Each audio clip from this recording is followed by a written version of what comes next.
You wake up to the same alarm you hate. You hit snooze because leaving the warmth feels like a small surrender.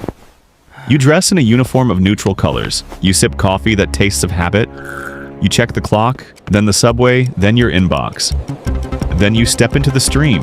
You move with dozens of others toward a single building. You arrive on time. You do the work. You leave on time. You do the dishes. You sleep.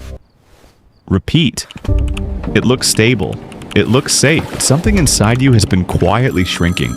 It's not dramatic. It's a slow tightening. You don't notice it all at once. You only wake up thinking, is this all there is? The pattern is comfort. Comfort is a siren when you're tired. Your job pays the bills, it gives structure. It hands you a predictable weekend. You start to confuse predictability with progress.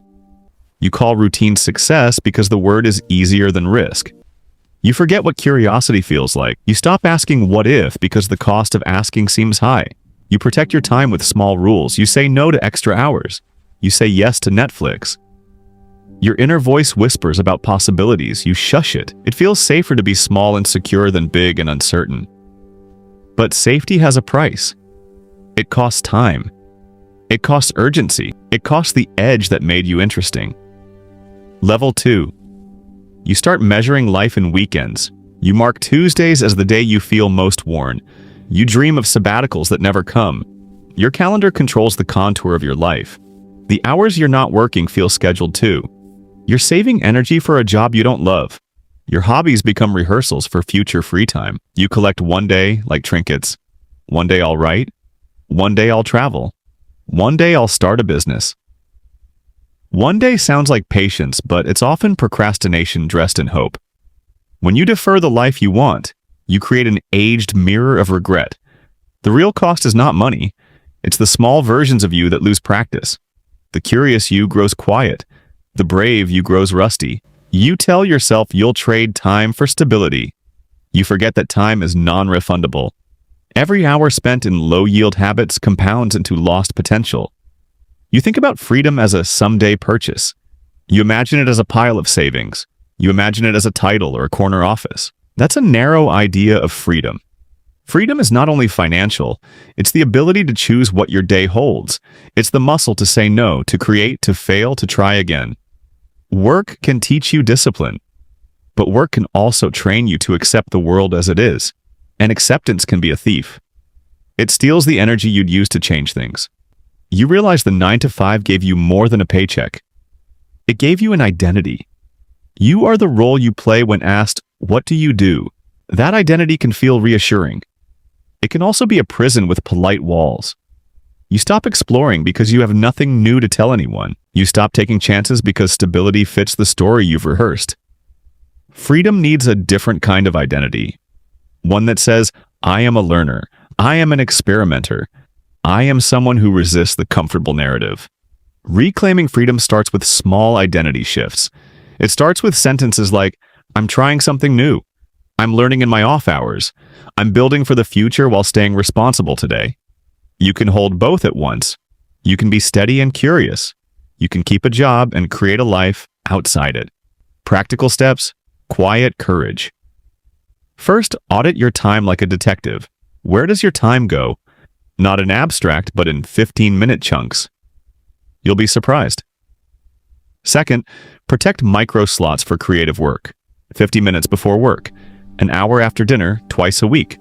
Treat these slots like meetings with your future self. Third, learn to say no cleanly. No more excuses, no more guilt. You don't need permission to prioritize your life. Fourth, create low-cost experiments. A course, a prototype, a weekend project. Try small. Fail fast, learn faster. Fifth, build a safety net that frees you, a savings buffer, a fallback plan. This is not about reckless quitting, it's about purposeful breathing room. Level 6. You'll meet fear. It will show up in many forms. Worry about money, about judgment, about failure. Fear will be loud at first. Listen to it, but don't obey it. Practice the next right thing. That's how courage grows. You'll feel moments of doubt. You'll also feel moments of clarity. The clarity will come like light breaking into a dark room. You'll realize you are still you. Maybe older, maybe more cautious, but still capable of reinvention. You will gather small wins, a finished project, a new client, a morning you didn't waste. Those wins compound into momentum. Eventually, you'll have options. Options create freedom, not instant freedom. Freedom that is earned with consistent choices. One evening, you look back on a year. You notice the difference. Your days feel fuller. You love weekends, but you no longer live for them. You wake with ideas. You meet your friends with stories, not excuses.